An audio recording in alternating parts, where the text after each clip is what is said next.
Bueno, muy buenos días para todos. Espero que hayan tenido unas lindas vacaciones, que hayan descansado en estos días, que estén muy bien, ¿sí? Transitando este nuevo periodo de cuarentena, que bueno, no hay nada certero hasta cuándo va a durar. Parece que estamos como en el primer día, ¿no? Me recuerdo las palabras del primer día, pero bueno, a hacer lo mejor posible para transitar de una manera productiva esta etapa. Así que bueno, nos reencontramos para hablar sobre Don Quijote. Antes del receso de invierno habíamos... Voy a bajar un poquito la música, no me escucho. Ahí está, bien. Decía que antes del receso de vacaciones habíamos comenzado con la novela.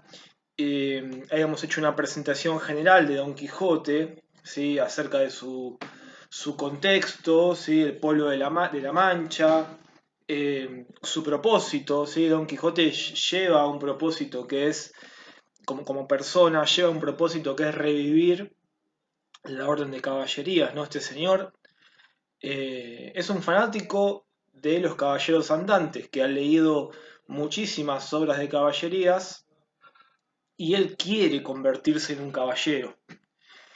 Con ese propósito sale de su hogar, ¿sí? Sale, si leemos el momento en el que esto ocurre, es casi un escape.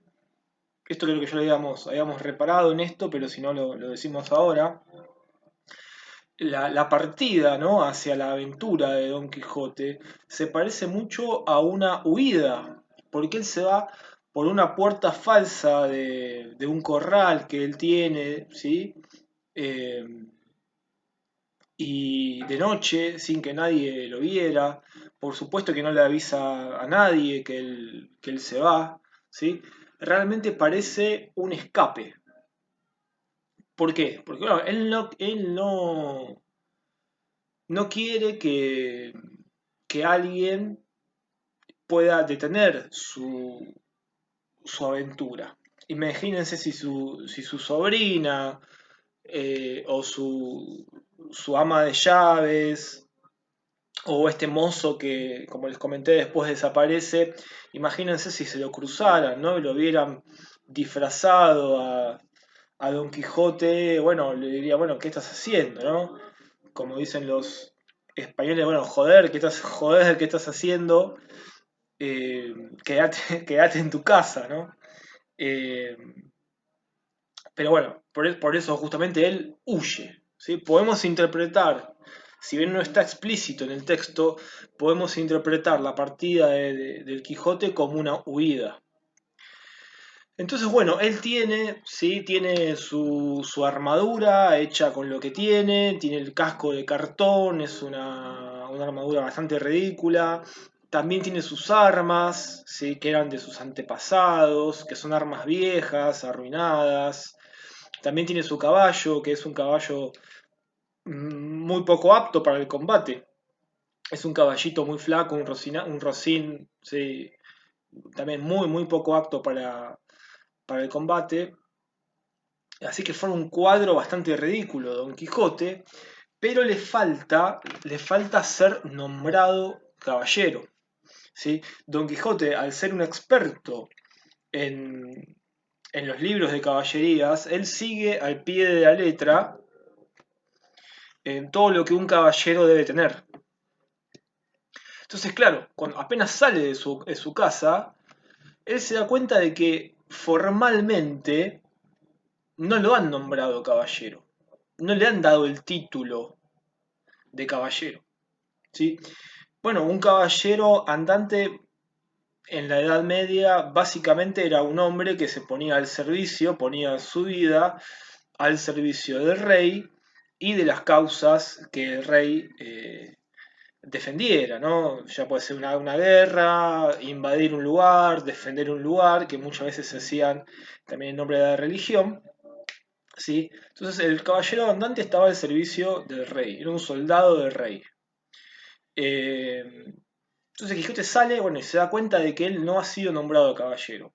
Entonces tiene que buscar un castillo eh, para, bueno, proceder con esa ceremonia, que seguramente habremos visto en alguna película o en algún documental, ¿sí? Que el caballero se arrodilla frente al rey y el rey le coloca la espada sobre el hombro, ¿sí? Y de alguna forma lo bautiza como caballero, ¿no? Don Quijote no ha pasado todavía por esa ceremonia, entonces sale a buscar esa ceremonia, ¿no? Entonces, claro, el primer gran problema que él tiene es que castillos, tal cual como él conoce, porque por los que ha leído, no hay. O sea, sí hay, por supuesto, porque hasta el día de hoy hay castillos, ¿no? Pero me refiero a que no es el castillo como con la estructura y con la identidad, ¿no? Que era un castillo que tenían los castillos medievales, ¿no? Eran castillos que ya estaban eh, o en desuso o no tenían, insisto, la misma función que un castillo medieval, ¿no? Entonces, Quijote, y esto nunca hay que perderlo de vista, hay que incorporarlo al lenguaje. Quijote es una persona, un sujeto anacrónico, ¿no? Anacrónico. ¿Qué es algo anacrónico? Algo que está fuera de su tiempo, ¿sí? Algo que pertenece a otra época. Quijote está mentalizado, ¿sí? Está anclado mentalmente en la Edad Media, por lo menos un siglo o 2 siglos atrás de su presente. Entonces, bueno, acá ya la novela, en el segundo episodio, que ahora voy a citar algunos pasajes, la novela nos empieza a revelar cómo va a ser su tónica. ¿A qué me refiero con su tónica? ¿Sí? A su tono, ¿sí? A su estructura, a su desarrollo. La novela empieza a armarse poco a poco, ¿no? Él sale, ¿no? Empieza a recorrer en busca de un castillo y encuentra una venta, ¿sí? ¿Qué es una venta? Una especie de posada, ¿sí? Un hotel de paso que, bueno, brindaba alojamiento a los viajeros, ¿sí? Recordemos que, bueno, no estamos en un pueblo que tenga carreteras, ni mucho menos, es un pueblo rural. Y bueno, la gente paraba, ¿sí? Los comerciantes que iban en diligencia, así con carruajes o con caballos de pueblo en pueblo comerciando o repartiendo noticias o trabajando, solían hacer una parada en una venta, ¿sí? Donde se alimentaban, descansaban, dormían y después seguían con sus labores. Don Quijote se detiene frente a una venta y sucede, eh, sucede un hecho muy, muy importante. eh, Dice en el capítulo 2: luego que vio la venta, se le representó que era un castillo con sus 4 torres y chapiteles de luciente plata, sin faltarle su puente levadizo y honda cava, con todos aquellos adherentes que semejantes castillos se pintan. Es muy importante esto, ¿sí? Él ve la venta. Y fíjense el verbo que utiliza el narrador: se le representó, ¿sí?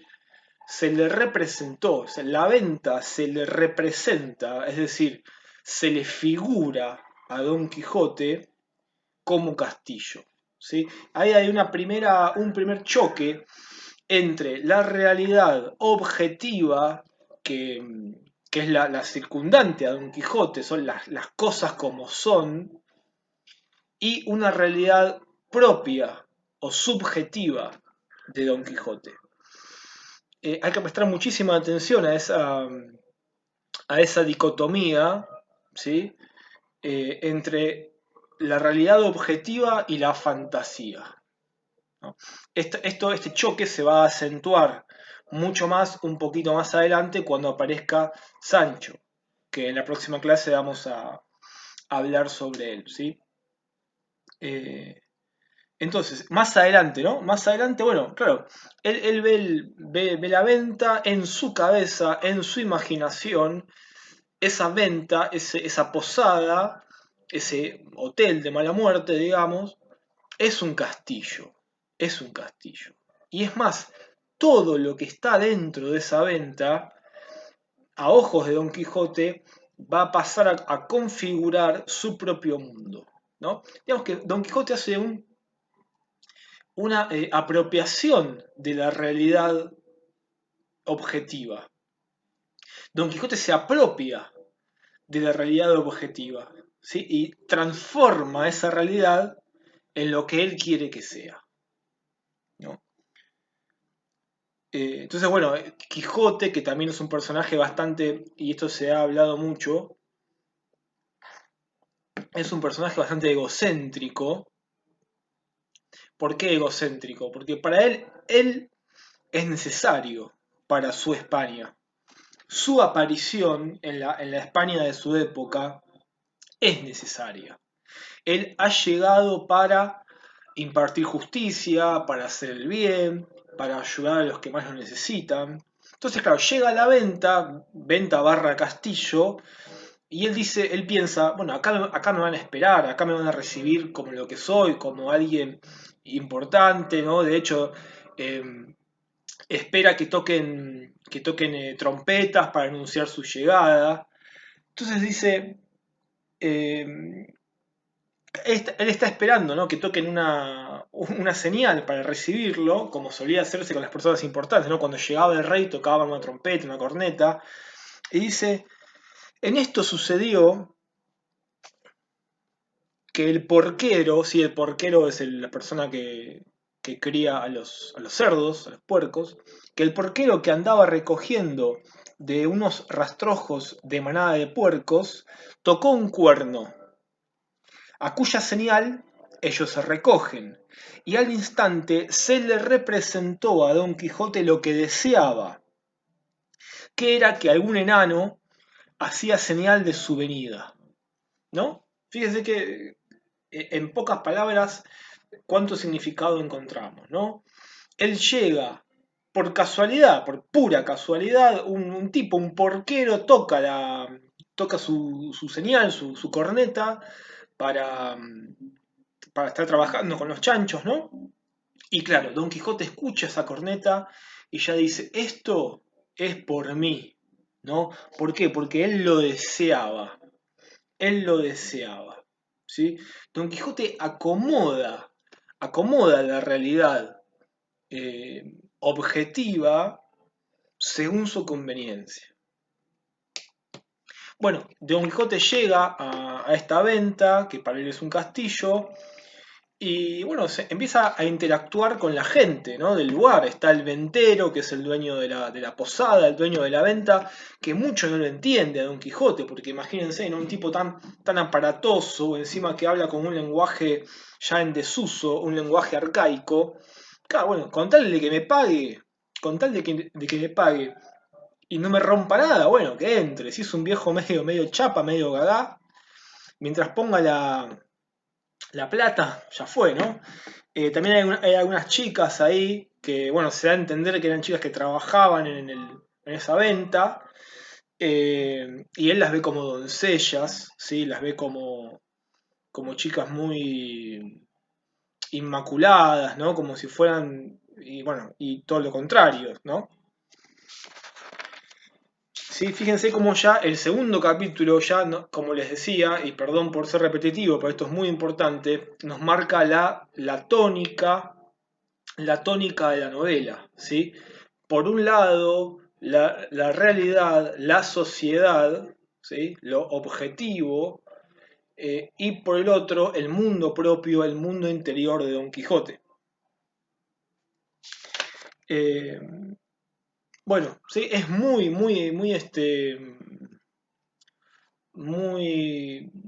ridícula la estadía de Don Quijote en la venta, porque claro, no saben cómo tratarlo, él les habla en un lenguaje, en un español que ya estaba en desuso y no se entienden, hay mucha incomunicación, Pero lo realmente importante va a suceder en el siguiente capítulo, que es en el tercero, ¿sí? Donde, bueno, el Quijote es armado caballero, que lo voy a contar brevemente. La idea es que, bueno, esté leído eso. Don Quijote le pide al ventero, ¿sí? Que lo arme caballero, que lo nombre caballero.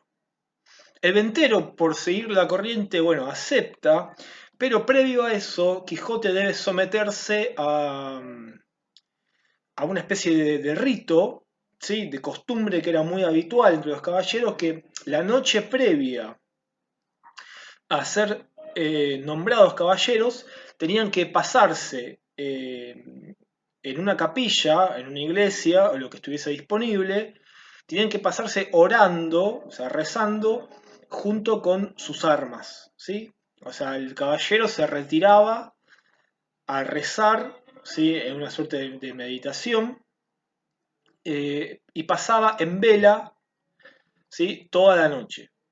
Esa tradición, bueno, justamente se conocía así, ¿no? Como velar las armas, ¿sí? Imagínense que era un acontecimiento muy importante para un caballero. Entonces, bueno, se retiraba en silencio a rezar con las armas. Como la venta no es un castillo y mucho menos una iglesia, Quijote se va a una especie de establo, ¿sí? Que hay disponible ahí en la venta, donde bueno, la gente que estaba hospedada guardaba sus caballos, sus mulas, sus animales. Y acá va a venir realmente lo más importante del capítulo. Cae la noche y bueno, Don Quijote está establecido ahí en el corral, con sus lanzas viejas, con su armadura. Y bueno, un hombre un desdichado que tiene la mala suerte de estar en el lugar incorrecto a la hora incorrecta, menos adecuada, como se dice. Un pobre tipo va a alimentar a una mula, a su mula, y toca, si corre del lugar, las armas de Don Quijote. Entonces Don Quijote, frente a esto, obviamente él ve todo, y Don Quijote se brota, ¿no? Tiene un ataque de ira, un ataque de violencia, le pega un lanzazo a este sujeto y lo lastima, realmente lo lastima, y este hombre se va herido y preocupado. Y esto sucede no una vez, sino dos veces, ¿sí? El mismo episodio, ¿sí? Como si no bastara un solo ataque, sino que Quijote lo hace dos veces. Y es más, al segundo hombre casi lo mata, ¿no? Entonces, claro, como vemos, Don Quijote no es un personaje ideal, no es un sujeto, bueno, un modelo a seguir. Por supuesto tiene muchísimas virtudes que las vamos a ir viendo y remarcando a lo largo de toda la novela cuando aparezcan. Pero fíjense que a él se le va la mano, ¿no? Se le va la mano porque, claro, pobre tipo tampoco tiene la culpa, ¿no? Si en definitiva le fue a dar... fue a darle alimento, darle agua a su animal, y un viejo que está ahí confinado en el corral le rompe la cabeza con la lanza. O sea, ¿viste, no? Hay un gran choque. A esto quiero llegar, ¿no? A esto quiero llegar, y yo creo que esto es el objetivo de esta clase, ¿no? Este mensaje, que hay un choque, ¿sí? Entre Don Quijote, su mundo interno, su manera de vivir, y la sociedad. Hay un conflicto. No, no es un paso armonioso de Don Quijote por la sociedad de su tiempo, ¿sí? Luego de este incidente, a la mañana siguiente, después de este episodio violento, Don Quijote, bueno, eh, es nombrado caballero. Hay una mini ceremonia también muy, muy ridícula, donde el ventero, que bueno, reiteramos, no es ningún caballero, ni rey, ni siquiera príncipe, no es un tipo de lo más vulgar, común y corriente, eh, el ventero lo bautiza caballero. Y fíjense que es muy significativo esto, ¿no? Porque claro, nos da el punto de partida de Don Quijote, ¿no? Don Quijote es bautizado por un sujeto que no está legitimado, no es un sujeto que esté avalado para hacer eso, ¿sí? Esto acentúa más el carácter, yo diría, hasta ridículo de Don Quijote, ¿no? Porque él no es un caballero de ley, sino que es un caballero autoproclamado. Es un caballero autoproclamado. Bueno, luego de que es armado caballero en una ceremonia bien, bien, bien ridícula, el ventero, bueno, antes de que Don Quijote se vaya, el ventero le quiere cobrar, porque en definitiva Quijote estuvo hospedado ahí, también le dieron de comer, y Don Quijote se lava las manos y dice, no, yo nunca leí que los caballeros andantes lleven plata, ¿no?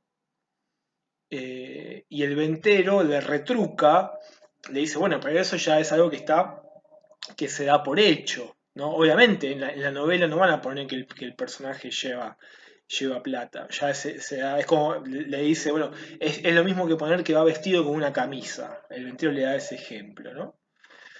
Entonces, aquí quiero llegar con esto, ¿no? Que Don Quijote también es estratega y él se agarra de los libros de caballerías cuando le conviene, ¿no? Porque le dice a este tipo, no, yo no te voy a pagar nada porque nunca leí que un caballero llevase plata, ¿no? Y fíjense cómo eran tan populares las novelas de caballerías que, que el ventero también había leído novelas de caballerías.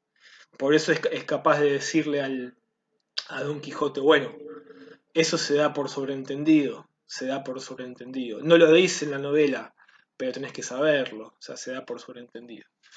Bueno, eh, luego va a tener, ya en el capítulo 4, Quijote va a tener su primera aventura, formalmente hablando, pero bueno, de eso vamos a hablar en la siguiente clase, en el siguiente encuentro. Eh, y también sobre Sancho, que ya Sancho va a aparecer dentro de muy poco, ¿no? Eh, Ahora me gustaría que en el foro, sí, a modo de comentario, cuenten cómo ven sobre lo que han leído. Si han avanzado, perfecto, también pueden responder, no hay ningún problema. Yo lo que hago en estos videos es analizar los capítulos, pero si ustedes han avanzado, buenísimo, buenísimo. ¿Cómo es la relación entre Don Quijote y la sociedad? ¿No? ¿Qué ve Quijote en la sociedad? ¿O cómo ve Don Quijote su sociedad? Y cómo su sociedad, y cuando digo sociedad me refiero a todos los que le rodean a él, cómo lo ven a este personaje, a este hombre, a este sujeto. ¿Sí? Bueno, la semana siguiente seguiremos con otra clase, avanzando con los capítulos y bueno, desglosando esta obra maestra de Cervantes que todavía tiene mucho, mucho para decirnos, ¿sí? Así que bueno, vean el video, espero sus comentarios en el foro y estamos en contacto. Adiós.